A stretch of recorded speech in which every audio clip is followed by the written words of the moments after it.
J'ai traversé le silence de Dieu. Introduction. Il y a eu un moment dans ma vie où Dieu s'est tu. Pas progressivement, pas doucement, brutalement, comme une porte qui se ferme dans la nuit sans que tu aies entendu les pas s'éloigner. Je priais, je lisais les Écritures, j'allais à l'église, je faisais tout ce qu'on m'avait appris à faire. Mais quelque chose avait changé. Le ciel, autrefois proche, était devenu de pierre. Mes prières semblaient rebondir sur un mur invisible et retomber à mes pieds, froides, sans vie. J'ai cru que j'avais fait quelque chose de mal. J'ai cru que Dieu était en colère. J'ai cru que j'avais perdu la foi. Mais aucune de ces réponses n'était vraie. Ce que je traversais avait un nom. Les grands mystiques chrétiens l'avaient traversé avant moi. Saint Jean de la Croix l'appelait la nuit obscure de l'âme. Thérèse de Lisieux en avait souffert en silence pendant des années. Maître Eckhart disait que c'était le chemin que Dieu réserve aux âmes qu'il aime le plus profondément. Je ne le savais pas encore. Tout ce que je savais, c'est que je souffrais et que je continuais à marcher. Ce livre audio est le récit de cette traversée.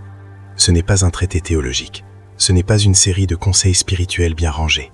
C'est un témoignage, celui d'une âme qui a failli tout abandonner et qui a découvert, de l'autre côté du silence, quelque chose d'infiniment plus grand que ce qu'elle avait perdu. Si tu écoutes ces mots aujourd'hui, peut-être que toi aussi tu traverses ce silence. Peut-être que le ciel te semble fermé. Peut-être que tu te demandes si Dieu existe vraiment, ou s'il t'a simplement oublié. Je veux que tu saches une chose avant de commencer. Tu n'es pas seul. Et ce silence n'est pas la fin. C'est le début de quelque chose que tu ne peux pas.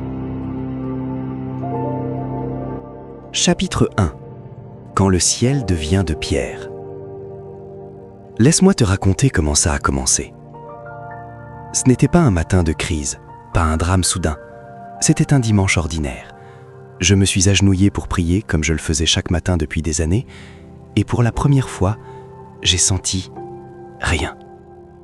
Pas de paix, pas de présence, pas même cette légère chaleur intérieure que les croyants reconnaissent sans pouvoir vraiment l'expliquer. Juste le silence, juste le froid. Je me suis dit que c'était la fatigue. Le lendemain, c'était pareil. La semaine suivante, pareil. Puis le mois suivant. À un moment, j'ai arrêté de compter les jours, parce que compter les jours, c'est encore espérer que ça va changer bientôt. Et j'avais arrêté d'espérer bientôt. La prière qui ne monte plus. Il y a quelque chose de particulièrement douloureux dans une prière qui ne monte plus. Ce n'est pas comme ne pas croire, l'athée au moins n'attend rien. Mais toi, tu crois encore. Tu sais que Dieu existe, tu as des souvenirs de sa présence, des moments où tu l'as senti si proche que les larmes venaient toutes seules.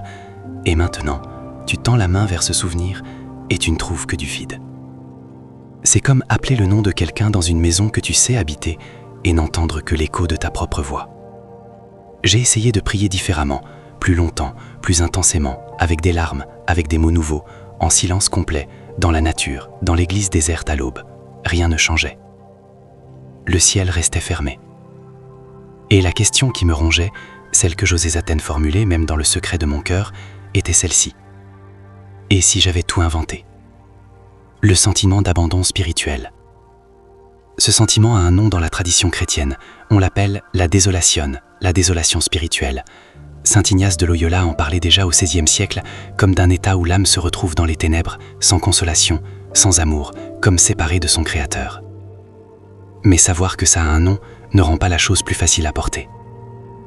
Ce qui est cruel dans la désolation spirituelle, c'est qu'elle arrive souvent après des périodes de grande grâce, comme si Dieu t'avait montré la lumière pour mieux l'éteindre. Comme si tu avais été invité à la table du festin pour en être ensuite chassé sans explication. J'ai relu les psaumes dans ces moments-là, et pour la première fois, certains versets ont résonné d'une façon que je n'avais jamais ressentie. Mon Dieu, pourquoi m'as-tu abandonné? Ce n'était plus seulement un verset, c'était ma propre voix. Et réaliser que même le Christ avait crié ces mots depuis la croix m'a fait comprendre quelque chose d'essentiel. Ce cri n'est pas un manque de foi, c'est une foi qui va jusqu'au bout, une foi qui n'abandonne pas même quand tout semble perdu. Ce que les mystiques savaient. Saint Jean de la Croix, moine carmélite du XVIe siècle, a écrit « La nuit obscure de l'âme » alors qu'il était emprisonné par ses propres frères religieux. Dans l'obscurité d'une cellule, il a mis des mots sur ce que peu oser nommer.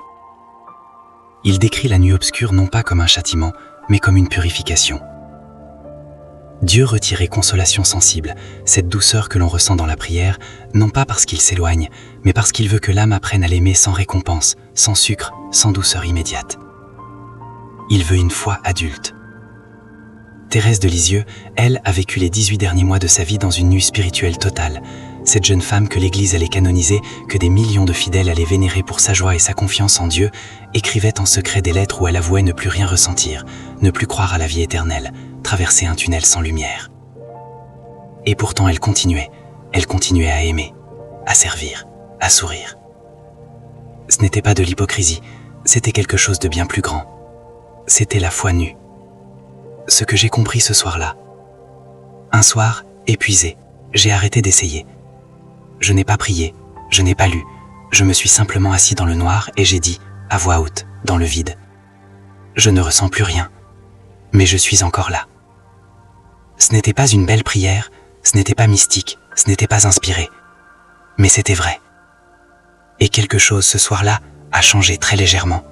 Pas de lumière soudaine, pas de voix, juste une imperceptible sensation que ce simple acte de rester, de ne pas partir, de ne pas abandonner, de continuer à se tenir là dans le noir, était peut-être la chose la plus spirituelle que j'avais jamais faite. Je croyais avoir perdu la foi. En réalité, je perdais l'illusion de la foi. La vraie foi ne ressemble pas toujours à ce qu'on nous a montré. Elle ne ressemble pas toujours à la chaleur, à la joie, à la certitude lumineuse. Parfois, elle ressemble à un homme assis dans le noir, qui ne ressent rien, et qui reste quand même. C'est de cette foi-là dont je veux te parler. Chapitre 2. La tentation de fuir. Quand le silence de Dieu s'installe, la première réaction naturelle de l'âme n'est pas de rester, c'est de fuir. Pas forcément de fuir Dieu, pas forcément de quitter la foi, mais de fuir le silence lui-même, de trouver n'importe quoi pour ne plus entendre ce vide intérieur qui fait si mal. Et les fuites sont nombreuses, subtiles, parfois même habillées en vertu. Les fausses sorties. La première fuite, c'est l'activisme spirituel. Tu te mets à faire plus de prières, plus de services à l'église, plus de réunions, plus de lectures, plus d'engagement. Tu remplis chaque silence avec de l'action. Tu te convaincs que si tu fais assez, Dieu finira par répondre, que si tu mérites assez, le ciel s'ouvrira à nouveau. Mais ce n'est pas de la foi, c'est de la négociation. Et Dieu ne négocie pas. J'ai vécu cette phase. Pendant des semaines, je me suis agité dans tous les sens. J'ai multiplié les activités spirituelles comme on multiplie les médicaments quand on ne sait pas ce qu'on a. Plus c'est, mieux c'est. Sauf que ça ne marche pas ainsi avec l'âme. L'âme n'est pas un moteur qu'on fait tourner plus vite pour qu'il chauffe. La deuxième fuite, c'est le doute intellectuel. C'est plus élaboré, plus respectable en apparence. Tu commences à lire des philosophes athées. Tu te poses des questions théologiques complexes. Tu analyses, tu déconstruis, tu remets tout en question. Et quelque part, inconsciemment, tu espères trouver une bonne raison de partir. Parce que partir pour une raison intellectuelle, c'est moins douloureux que de rester sans rien ressentir. C'est une façon propre de faire ses bagages. J'ai fait ça aussi. J'ai passé des nuits à lire des arguments contre l'existence de Dieu. Non pas parce que je voulais vraiment ne plus croire, mais parce que ne plus croire semblait plus simple que de continuer à croire dans le silence. La troisième fuite, c'est l'engourdissement. C'est la plus dangereuse parce que c'est la plus douce. Tu arrêtes simplement de chercher. Tu vis ta vie. Tu travailles, tu manges, tu dors. Tu laisses la dimension spirituelle se réduire comme une peau de chagrin. Pas de rupture dramatique, juste un éloignement progressif, presque imperceptible. Un jour, tu réalises que tu n'as pas prié depuis 3 semaines, puis depuis 3 mois, et ça ne te fait presque plus rien. L'engourdissement est la mort lente de l'âme. Pourquoi l'âme résiste au silence ? Nous vivons dans un monde qui a peur du silence extérieur d'abord. Nous remplissons chaque instant de bruit, de musique, d'écran, de notifications, mais surtout peur du silence intérieur. Ce silence où nous nous retrouvons face à nous-mêmes, sans masque, sans distraction, sans performance. C'est là que les vraies questions vivent. Qui suis-je vraiment ? Que veux-je vraiment ? Est-ce que j'aime vraiment ou est-ce que je joue un rôle ? Le silence de Dieu force ces questions à remonter à la surface, et beaucoup d'âmes fuient non pas parce qu'elles ont perdu la foi, mais parce qu'elles ont peur de ce qu'elles pourraient découvrir si elles restaient assez longtemps dans ce silence pour vraiment s'entendre. Le silence est un miroir, et les miroirs ne mentent pas. Le désert comme lieu sacré. Dans la Bible, le désert n'est jamais un accident, c'est toujours un lieu voulu, préparé, traversé avec intention. Moïse a passé 40 ans dans le désert avant d'entendre la voix de Dieu dans le buisson ardent. 40 ans de silence, d'obscurité, d'une vie qui ne ressemblait pas à ce qu'il avait imaginé. Le peuple d'Israël a erré 40 ans dans le désert, entre l'esclavage en Égypte et la terre promise. 40 ans de purification, de plaintes, de doutes, de rébellion, et pourtant Dieu était là, dans la colonne de feu et dans la nuée. Élie, le prophète, épuisé et désespéré, s'est allongé sous un genévrier et a demandé à mourir. « C'en est assez, Seigneur !» Et Dieu ne lui a pas envoyé une vision spectaculaire, il lui a envoyé un ange qui lui a simplement dit « Lève-toi et mange, parce que le chemin est encore long. » Et Jésus lui-même, avant de commencer son ministère public, a été conduit par l'Esprit dans le désert, 40 jours, seul, sans consolation humaine, tenté, affamé, silencieux. Le désert dans la Bible n'est pas une punition, c'est une école, la plus difficile qui soit et la plus transformatrice. Ce que j'ai failli faire. Je vais être honnête avec toi. Il y a eu un soir où j'ai failli tout arrêter. Pas de manière dramatique, juste ranger les livres spirituels au fond d'un placard, arrêter de prier, vivre comme tout le monde semblait vivre, sans se poser ces questions qui épuisent, sans chercher quelque chose qu'on ne trouve pas. Chapitre 3. Descendre encore plus bas.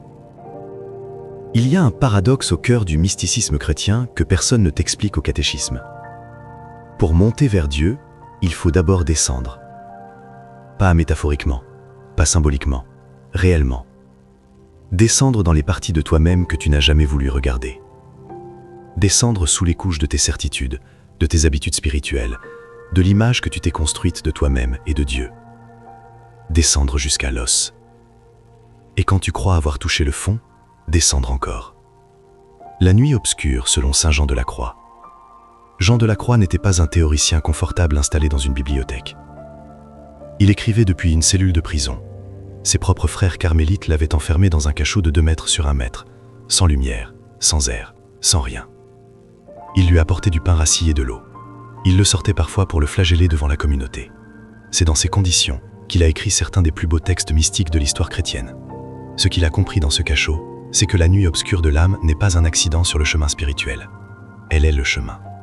Il distingue 2 nuits. La première est la nuit des sens, quand Dieu retire les consolations sensibles, les émotions agréables de la prière, la douceur de la foi. C'est ce dont nous avons parlé dans les chapitres précédents. Douloureuse, mais supportable. La deuxième nuit est bien plus profonde. C'est la nuit de l'esprit. Dans cette nuit-là, ce ne sont plus seulement les émotions qui disparaissent, ce sont les certitudes, les fondations même de ta foi. Tout ce que tu croyais savoir sur Dieu, sur toi-même, sur le sens de ta vie, tout cela se met à vaciller, à se fissurer, à s'effondrer. C'est terrifiant. Et c'est exactement ce que Dieu permet. Parce que toutes ces certitudes, aussi vraies qu'elles semblaient, étaient encore trop petites pour lui. Toutes tes images de Dieu, le Dieu protecteur, le Dieu récompensateur, le Dieu que tu appelles et qui répond. Toutes ces images doivent mourir pour que le vrai Dieu puisse naître en toi.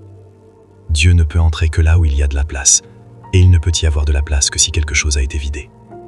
Ce que signifie vraiment mourir à soi-même. On entend souvent cette phrase dans les milieux chrétiens. Mourir à soi-même, renoncer à soi-même, porter sa croix.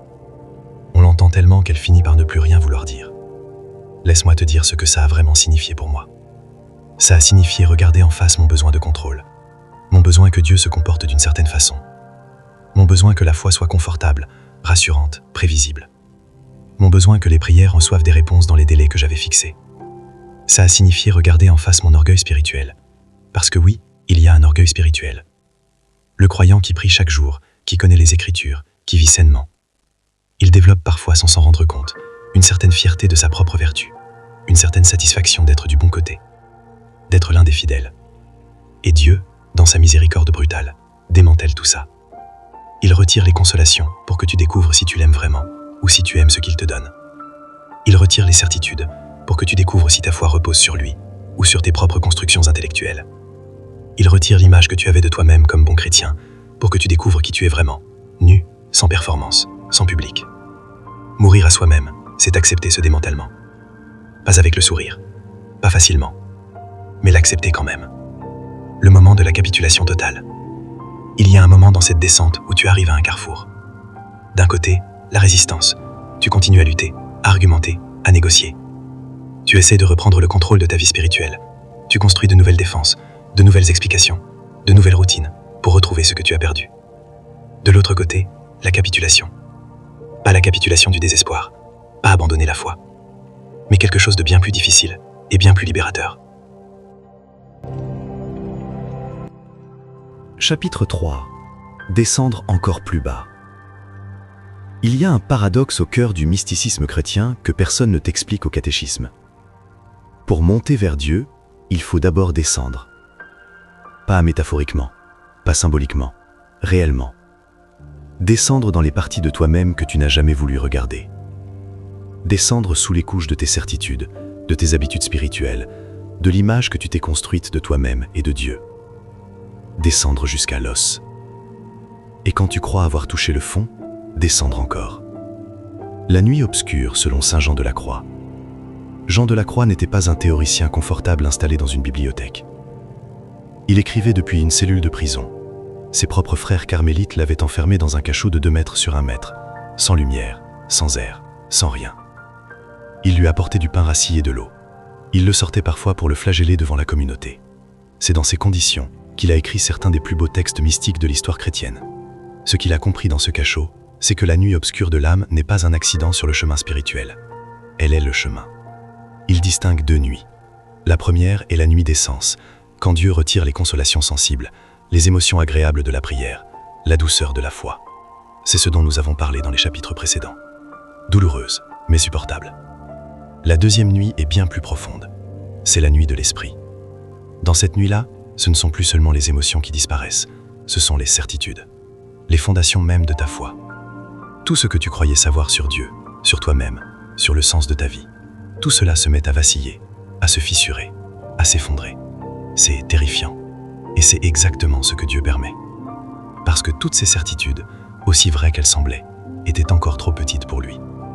Toutes tes images de Dieu, le Dieu protecteur, le Dieu récompensateur, le Dieu que tu appelles et qui répond. Toutes ces images doivent mourir pour que le vrai Dieu puisse naître en toi.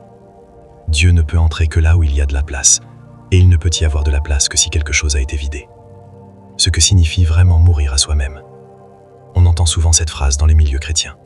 Mourir à soi-même, renoncer à soi-même, porter sa croix. On l'entend tellement qu'elle finit par ne plus rien vouloir dire. Laisse-moi te dire ce que ça a vraiment signifié pour moi. Ça a signifié regarder en face mon besoin de contrôle, mon besoin que Dieu se comporte d'une certaine façon, mon besoin que la foi soit confortable, rassurante, prévisible, mon besoin que les prières reçoivent des réponses dans les délais que j'avais fixés. Ça a signifié regarder en face mon orgueil spirituel, parce que oui, il y a un orgueil spirituel. Le croyant qui prie chaque jour, qui connaît les Écritures, qui vit sainement. Il développe parfois sans s'en rendre compte, une certaine fierté de sa propre vertu, une certaine satisfaction d'être du bon côté, d'être l'un des fidèles. Et Dieu, dans sa miséricorde brutale, démantèle tout ça. Il retire les consolations pour que tu découvres si tu l'aimes vraiment ou si tu aimes ce qu'il te donne. Il retire les certitudes pour que tu découvres si ta foi repose sur lui ou sur tes propres constructions intellectuelles. Il retire l'image que tu avais de toi-même comme bon chrétien pour que tu découvres qui tu es vraiment, nu, sans performance, sans public. Mourir à soi-même, c'est accepter ce démantèlement. Chapitre 4. Ce que le silence enseigne. Il y a un moment où tu arrêtes de combattre le silence. Pas parce que tu as capitulé dans le désespoir, pas parce que tu as abandonné, mais parce que quelque chose en toi commence, très lentement, à comprendre que ce silence n'est pas ton ennemi, c'est ton maître. Le plus exigeant que tu auras jamais, le plus silencieux aussi. Celui qui n'explique rien, qui ne justifie rien, qui n'adoucit rien. Mais celui dont l'enseignement, quand il pénètre enfin, change tout. Dieu parle autrement dans le silence. Nous avons été formés à attendre une certaine forme de communication divine. Une parole intérieure, une impression forte, un verset qui s'illumine soudainement, une paix qui descend pendant la prière, des signes, des confirmations, des portes qui s'ouvrent ou se ferment de façon évidente. Tout cela est réel, tout cela existe, mais ce n'est pas la seule façon dont Dieu parle. Dans le silence, il parle autrement, d'une façon que nos instruments spirituels habituels ne peuvent pas capter, parce que ces instruments ont été calibrés pour recevoir de l'émotion, de la consolation, de l'évidence, et ce que Dieu veut transmettre dans le silence ne passe par aucun de ces canaux. Il passe par quelque chose de plus profond, par l'être lui-même.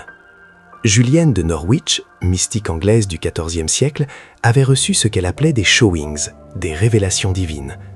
Mais ce qui la frappait le plus, ce n'était pas le contenu spectaculaire de ces révélations, c'était ce qu'elle découvrait dans les longues périodes de silence et d'obscurité qui suivaient.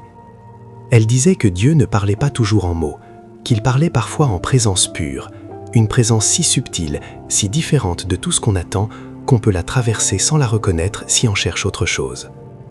Le silence de Dieu est sa façon de nous apprendre sa langue. Sa langue n'est pas la langue des émotions, sa langue n'est pas la langue des certitudes intellectuelles. Sa langue est la langue de l'être, du fond, de ce lieu en toi qui est plus profond que tes pensées, plus profond que tes émotions, plus profond que ton histoire personnelle. C'est là qu'il parle. C'est là qu'il a toujours parlé. Et le silence est le seul professeur qui puisse t'apprendre à écouter à cette profondeur-là. La purification des attentes spirituelles. Voici une vérité difficile. La plupart de nos attentes spirituelles sont centrées sur nous. Nous voulons ressentir la présence de Dieu parce que cela nous rassure. Nous voulons des réponses à nos prières parce que cela résout nos problèmes. Nous voulons la paix intérieure parce que cela nous soulage de l'angoisse. Nous voulons la certitude de la vie éternelle parce que cela apaise notre peur de la mort. Tout cela est humain, tout cela est légitime. Dieu n'y est pas indifférent. Mais ce n'est pas encore l'amour pur. L'amour pur, celui que les mystiques chrétiens ont appelé l'amour désintéressé ou l'amour de bienveillance, c'est aimer Dieu non pas pour ce qu'il donne, mais pour ce qu'il est. Et on ne peut pas apprendre ça dans la consolation. On ne peut l'apprendre que quand tout est retiré, quand il ne reste plus rien que Dieu lui-même, nu, sans packaging émotionnel, sans récompense immédiate. Alors la question se pose dans toute sa brutalité. Est-ce que je l'aime encore maintenant? Est-ce que je reste encore maintenant? Non pas parce que je reçois quelque chose, non pas parce que je ressens quelque chose, mais juste parce que c'est lui. C'est la question que le silence te pose. Et ta réponse, ce que tu fais de cette question, rester ou partir, continuer ou abandonner, cette réponse révèle la véritable nature de ton amour. Le silence ne punit pas, il révèle. Apprendre à écouter sans mots. Il y a une pratique ancienne dans la tradition chrétienne qu'on appelle la lectio divina, la lecture divine. On lit lentement un texte sacré, on s'y arrête, on laisse les mots résonner, on entre dans le silence qui suit les mots. Mais il y a une pratique encore plus ancienne, encore plus exigeante. Certains pères du désert, ces moines qui s'étaient retirés dans le désert d'Égypte au IIIe et IVe siècle, pratiquaient ce qu'ils appelaient simplement esikia, le silence, la quiétude. Pas une technique, pas une méthode, juste s'asseoir dans le silence et laisser tout se déposer. Les pensées, les émotions, les désirs, les peurs, laisser tout ça se déposer comme de la poussière dans un verre d'eau agité.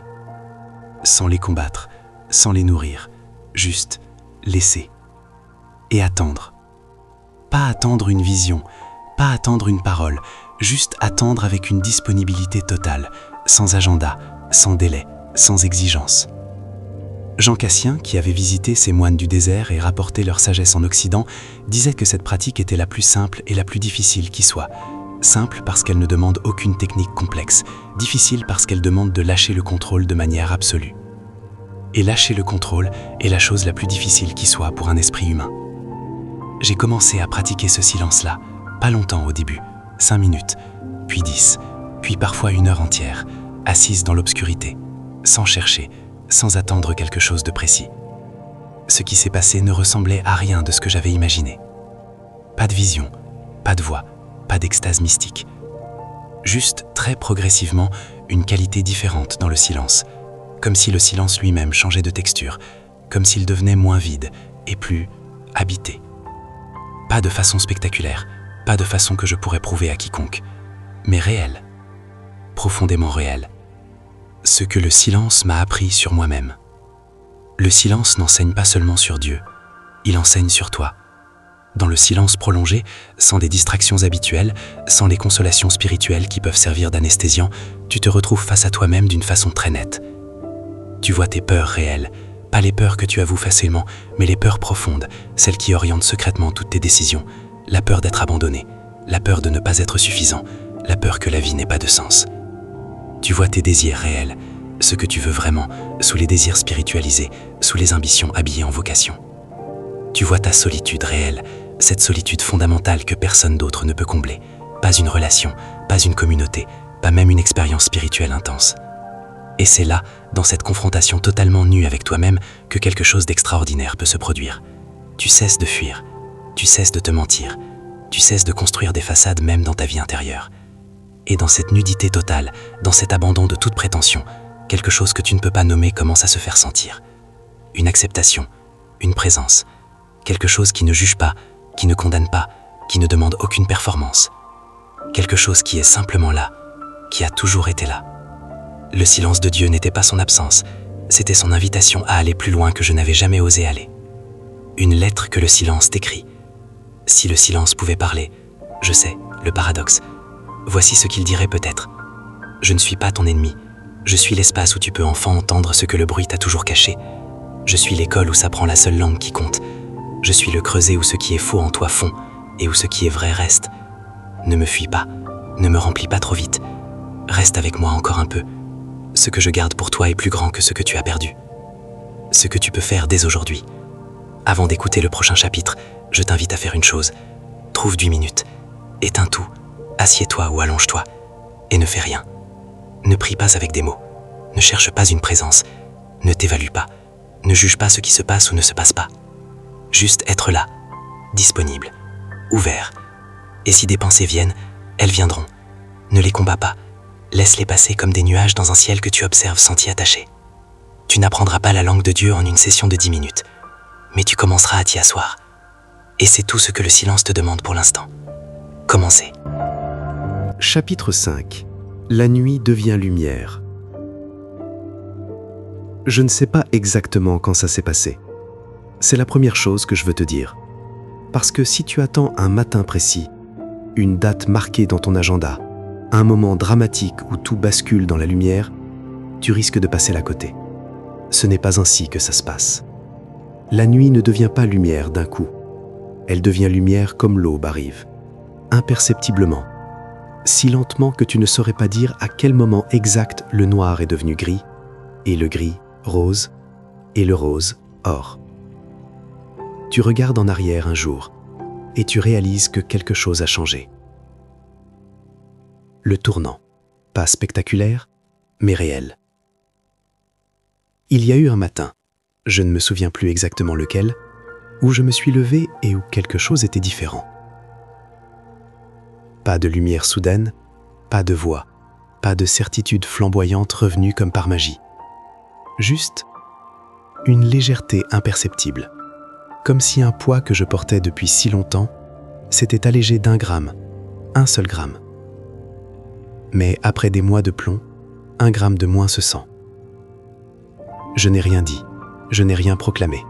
J'avais trop peur que ça disparaisse si j'en parlais trop vite, comme une flamme fragile qu'on protège de son corps contre le vent. J'ai juste continué. Et le lendemain, la légèreté était encore là, différente, pas plus intense nécessairement, mais stable, ancrée, comme quelque chose qui s'installait pour de bon, plutôt que quelque chose qui passait.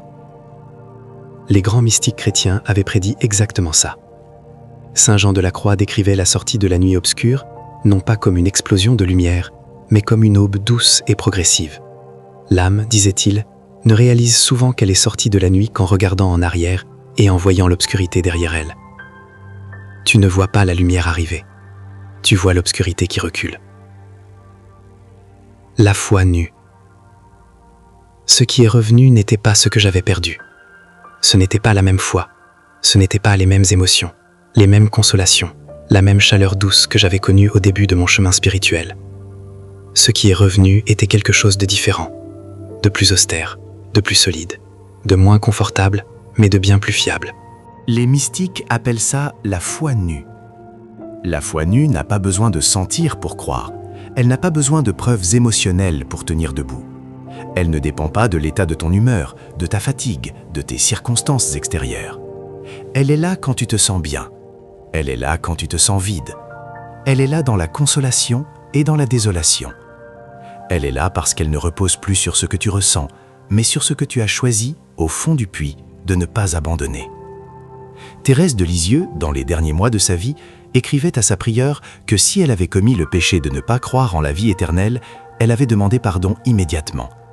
Mais elle ajoutait quelque chose de stupéfiant, que même dans cette nuit totale, même sans rien ressentir, elle continuait à faire tous les actes de la foi, comme si elle croyait pleinement. Elle avait compris quelque chose que je n'aurais pas pu comprendre avant ma propre nuit. La foi n'est pas un sentiment. La foi est un acte. Un acte que tu poses encore et encore, dans le silence et dans la nuit. Non pas parce que tu ressens quelque chose qui te le confirme, mais parce que quelque chose en toi, plus profond que tes émotions, a dit oui. Et ce oui, une fois prononcé depuis le fond de l'abîme, devient le socle le plus solide qui soit. Témoignage des mystiques. Chapitre 6. L'autre côté du silence. Il existe un mot en grec ancien que les mystiques chrétiens aimaient particulièrement, métanoïa. On le traduit souvent par repentance, mais ce n'est pas tout à fait juste. Le sens littéral est bien plus profond et bien plus beau. Méta, au-delà. Noia, l'esprit, la façon de voir. La métanoïa, c'est aller au-delà de sa façon habituelle de voir. C'est une transformation si profonde de l'esprit et du regard que le monde entier semble différent, que toi-même tu sembles différent, que Dieu semble différent.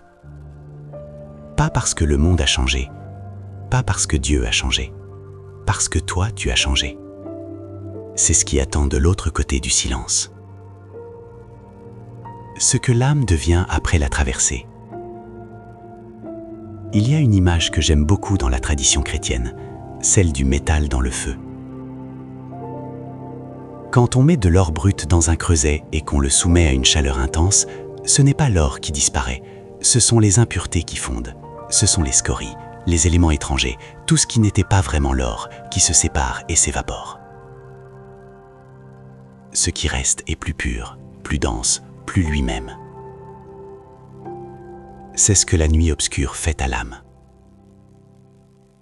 Elle ne détruit pas ce qui est essentiel en toi, elle brûle ce qui n'est pas toi, tes fausses certitudes, tes images construites, tes besoins de contrôle, tes peurs habillées en vertu, ton orgueil spirituel, toutes ces couches accumulées qui te séparaient de ta propre profondeur.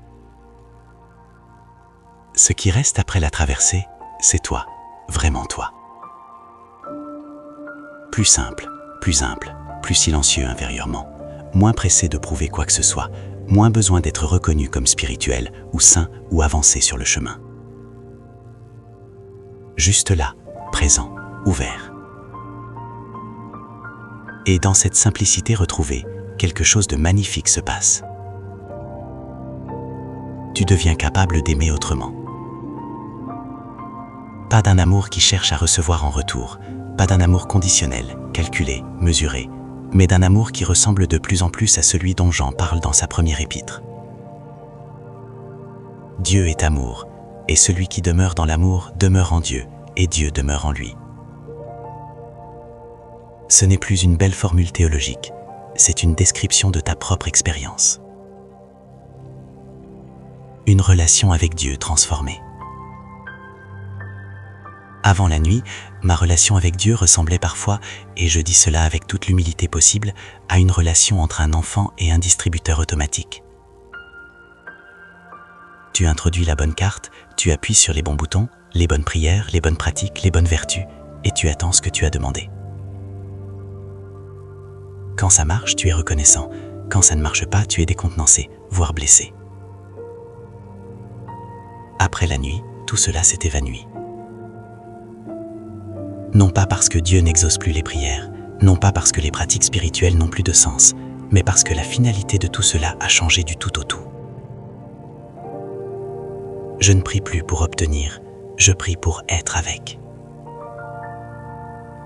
Je ne lis plus les Écritures pour trouver des réponses à mes questions, je les lis pour entendre une voix que j'aime. Je ne cherche plus à mériter la grâce divine par mes efforts, je vis dans la conscience que cette grâce précède tous mes efforts, les entoure, les dépasse infiniment. La relation est devenue adulte. Et comme dans toute relation qui mûrit, entre deux êtres humains, entre un enfant et son père, entre un disciple et son maître, cette maturité a un goût différent de l'enthousiasme des débuts.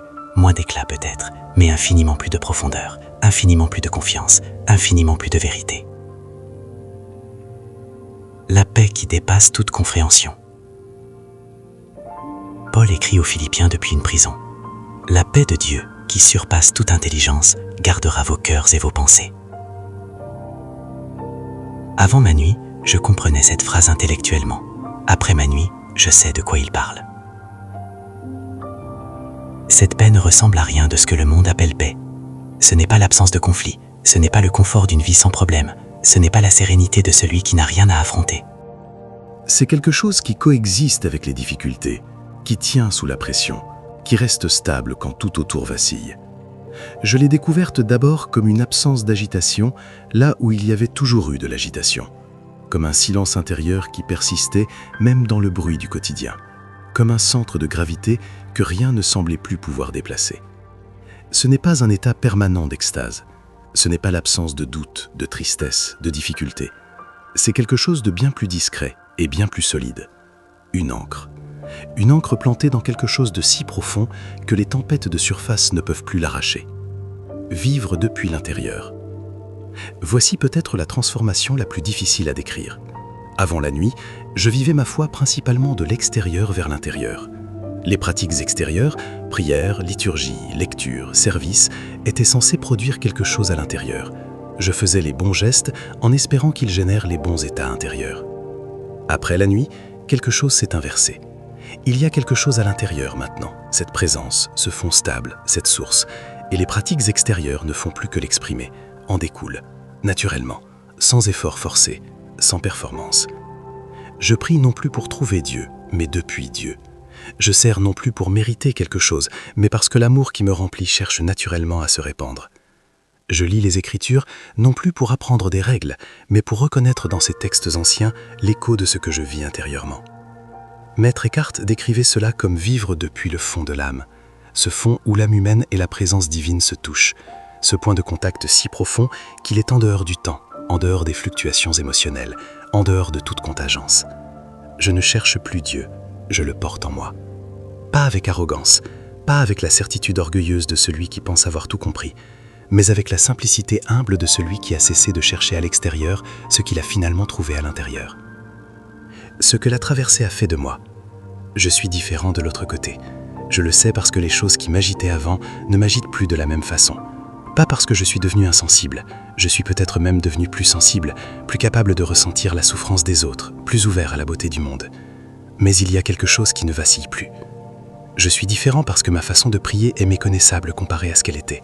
Plus courte souvent, plus silencieuse presque toujours. Moins de mots, moins de demandes, moins de discours. Plus de présence, plus d'écoute, plus d'abandon. Je suis différent parce que je n'ai plus peur du silence. Ni le silence de Dieu dans la prière, ni le silence intérieur quand je m'assieds seul, ni même les silences de la vie. Ces périodes grises où rien ne semble se passer, où Dieu semble absent, où la foi semble froide. Je sais maintenant ce que ces silences portent. Je les reconnais. Je les accueille même, parfois, avec une certaine gratitude étrange, parce que je sais ce qu'ils font. Une lettre à celui que j'étais. Si je pouvais parler à celui que j'étais au début de la nuit, cet homme, à genoux dans le silence, terrifié, convaincu d'avoir tout perdu, voici ce que je lui dirais. Tu n'as rien perdu. Ce que tu crois perdre n'était pas ce que tu penses. Ce n'était pas Dieu. C'était une image de Dieu trop petite pour ce que tu es appelé à devenir. La nuit que tu traverses n'est pas une punition. Ce n'est pas un signe que tu as mal fait quelque chose. C'est un signe que tu as été jugé capable de supporter quelque chose de plus grand. Les larmes que tu verses dans le silence ne sont pas perdues. Elles arrosent quelque chose qui pousse dans l'obscurité, quelque chose que tu ne peux pas encore voir. Continue. Reste. Ne construis pas de sortie de secours. Ce que tu cherches depuis toujours est exactement là où tu es. Juste plus profond que tu ne l'avais imaginé. La lumière n'est pas au bout du tunnel. Je veux terminer ce chapitre en corrigeant une image. On dit souvent qu'il y a de la lumière au bout du tunnel. Que si tu tiens bon, si tu traverses la nuit jusqu'au bout, tu trouveras la lumière de l'autre côté. C'est vrai, mais c'est incomplet. Parce que la lumière n'était pas seulement au bout du tunnel. La lumière était dans le tunnel. Elle était là depuis le début, dans chaque moment où tu as choisi de rester plutôt que de fuir, dans chaque prière sans réponse que tu as quand même prononcée, dans chaque matin où tu t'es levé sans rien ressentir et où tu as continué quand même, dans chaque acte de fidélité dans le noir. Ce n'était pas de l'obscurité que tu traversais. C'était une lumière trop intense pour tes yeux d'alors. Et peu à peu, au fil des mois, au fil des nuits consenties, tes yeux se sont adaptés. Et tu as commencé à voir. Je ne cherche plus Dieu, je le porte en moi. Et en le portant, Je comprends enfin que c'est lui qui m'a toujours porté. Conclusion. Une invitation. Tu es arrivé jusqu'ici. Je ne sais pas dans quel état tu écoutes ces mots. Je ne sais pas si tu traverses ta propre nuit en ce moment, ou si tu en sors à peine, ou si tu l'as traversée il y a longtemps et que ces mots ont réveillé quelque chose que tu croyais avoir oublié. Mais tu es là. Et ça, déjà, c'est tout. Ce que je veux te dire avant de te laisser, ce livre n'est pas une carte. Je ne peux pas te dire exactement comment ta nuit se passera. Je ne peux pas te promettre qu'elle durera 6 mois plutôt que 2 ans. Je ne peux pas te garantir que tu vivras les mêmes choses que moi, que tu arriveras aux mêmes conclusions, que tu sortiras de l'autre côté avec les mêmes mots dans la bouche. Chaque âme traverse sa propre nuit. Chaque silence a sa propre texture. Chaque traversée laisse ses propres marques. Ce que je peux te dire, c'est que tu n'inventes rien. Ce que tu vis a été vécu avant toi par des milliers d'âmes qui ont marché sur ce chemin étroit et obscur. Jean de la Croix, Thérèse des Lisieux, Maître Eckhart, Julienne de Norwich. Des hommes et des femmes dont les noms ne sont jamais arrivés jusqu'à nous. Des gens ordinaires, comme toi, comme moi, qui ont tenu dans le noir sans savoir pourquoi et qui ont découvert de l'autre côté quelque chose d'indestructible. Tu n'es pas fou. Tu n'es pas abandonné. Tu n'es pas en train de perdre la foi. Tu es en train d'en trouver la vraie. Si tu traverses ce silence en ce moment, je veux m'adresser directement à toi. Toi qui as peut-être commencé à écouter ce livre parce que quelque chose en toi cherchait une réponse, une confirmation, un signe que tu n'es pas seul dans cette obscurité. Tu n'es pas seul. Je sais que le silence fait mal. Je sais que l'absence de consolation est épuisante. Je sais que continuer à prier quand le ciel semble de pierre demande un courage que personne ne voit et que personne ne peut vraiment comprendre de l'extérieur. Je sais que certains matins tu te lèves et la seule prière que tu arrives à formuler c'est « Je suis encore là ». Cette prière-là est suffisante. Elle est même peut-être la plus belle de toutes, parce qu'elle ne demande rien. Elle n'exige rien. Elle n'espère même plus rien de précis. Elle dit juste la vérité la plus nue qui soit. Je suis encore là. Et quelque part, dans ce silence que tu n'arrives plus à remplir, quelque chose reçoit cette prière. Quelque chose qui n'a jamais bougé. Quelque chose qui t'attendait exactement là, dans cette nudité totale, dans cet abandon de toute performance spirituelle. Quelque chose qui t'aime, non pas malgré ton silence, mais dans ton silence. Non pas malgré ta nuit, mais à travers ta nuit. Ce que je te demande, une seule chose. Continue. Pas héroïquement. Pas avec courage flamboyant. Pas avec des certitudes retrouvées ou des émotions renouvelées. Juste continue. Un jour de plus. Une prière de plus. Même vide. Même froide. Un matin de plus où tu choisis de ne pas refermer la porte définitivement. C'est tout. Le reste ne dépend pas de toi. Il n'a jamais dépendu de toi. Une dernière image. Il y a une scène dans l'évangile de Jean qui m'a accompagné pendant toute ma nuit. Marie-Madeleine au tombeau vide, le matin de Pâques. Elle pleure. Elle cherche le corps de Jésus et ne le trouve pas. Elle est dans l'obscurité totale. Non seulement la nuit vient de se terminer, mais le seul être en qui elle avait tout mis ne semble plus là non plus. Double obscurité, double vide. Quelqu'un s'approche. Elle croit que c'est le jardinier. Et puis il dit son nom. Marie. Un seul mot, son prénom, et tout bascule. Pas parce que la situation a changé, pas parce que les preuves ont changé, mais parce qu'elle a reconnu une voix. Voici ce que je crois profondément. Dans le silence de ta nuit, dans l'obscurité de ta traversée, au moment où tu t'y attends le moins, peut-être pas avec des mots, peut-être pas de façon que tu puisses raconter à quelqu'un, quelque chose dira ton nom, ton vrai nom, celui que personne d'autre ne connaît vraiment. Et tu reconnaîtras cette voix, parce que au fond, tu l'as toujours connue. Elle n'a jamais cessé de parler. C'est toi qui apprenais à écouter. Au revoir pour l'instant.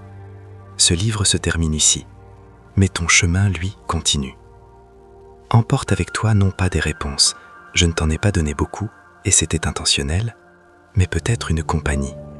La compagnie de tous ceux qui ont marché dans ce même obscurité avant toi et qui en sont revenus transformés. La compagnie de ces mots qui ont essayé de nommer l'innommable. Et surtout, emporte avec toi cette certitude simple et indestructible que Julienne de Norwich a reçue au fond de sa propre nuit, cette certitude qui a traversé 7 siècles pour arriver jusqu'à toi aujourd'hui. Tout ira bien, et tout ira bien, et toutes sortes de choses iront bien. Non pas parce que la vie sera facile, non pas parce que la nuit ne reviendra plus jamais, mais parce que tu n'es pas seul dedans. Tu ne l'as jamais été.